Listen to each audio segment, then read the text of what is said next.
I posted 3 teaser videos before beginning this main course of logo design theory. Those examples of failed branding design from Xerox, AT&T and United Airlines should have shown that even when big companies paid big bucks and hired world-famous branding firms, it does not guarantee a usable logo.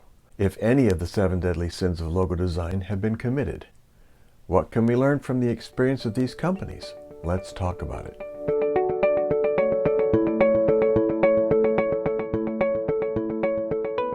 Some may think the 7 deadly sins of logo design in this course are just my arbitrary opinions, and as such may be either accepted or easily dismissed. But the whole purpose of this course has been to let you see with your own eyes that violating these principles can and will break an identity. We have seen that dozens, even hundreds of companies have paid incalculable sums over the years, some of them repeatedly, to fix their identities because they just didn't work. If I don't know about the law of gravity and I trip, I will still fall. It never fails. If I accidentally back into a hot stove, I will get burned. If I consume something toxic, it will do me harm, and it won't matter that I didn't know. Ignorance of the immutable laws gives no immunity to the consequences of breaking them.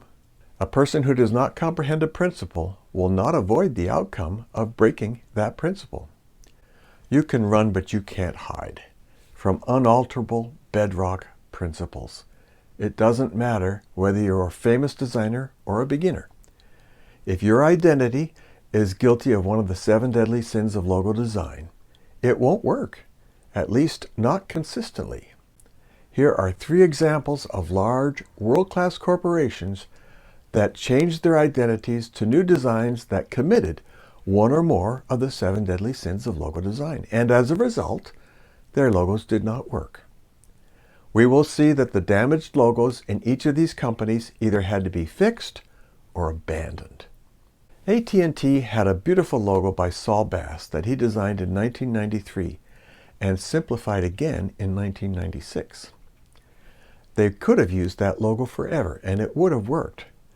But after AT&T was bought out by a former subsidiary in 2005, they adopted this 3D subtle orb that had poor internal contrast, could not be printed in one color, had poorly defined shapes, and used wimpy lowercase letters.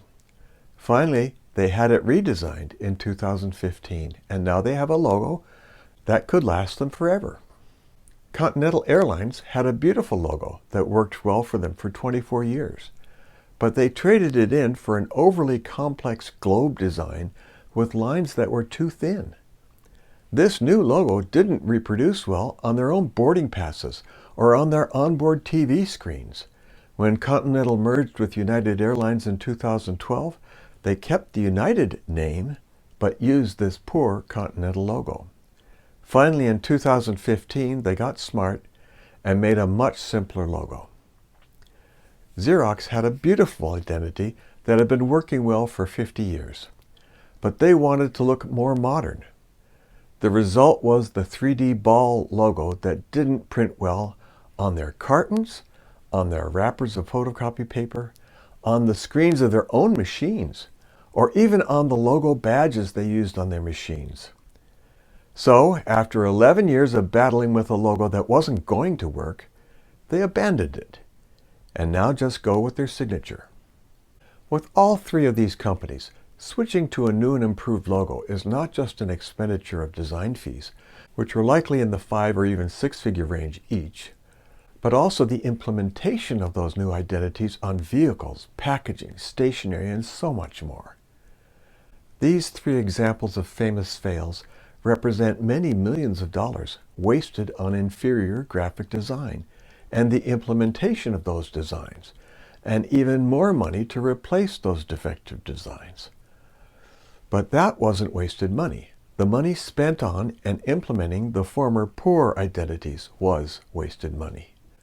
The saddest thing is that there was no need for the former weak identities in the first place. The core principles we've spoken of here are bedrock and immutable. These core principles do not move aside for fad or fashion. They remain true, independent of whether you know about them or not, or believe in them or not. The good news is that these core principles can be learned by anyone with the clarity of thought to recognize them and the discipline to practice them. Superior design awaits. For more information, go to logodesigntheory.com. If you found this useful, be sure to like this video, subscribe, and share it with anyone who needs to know more about logo design.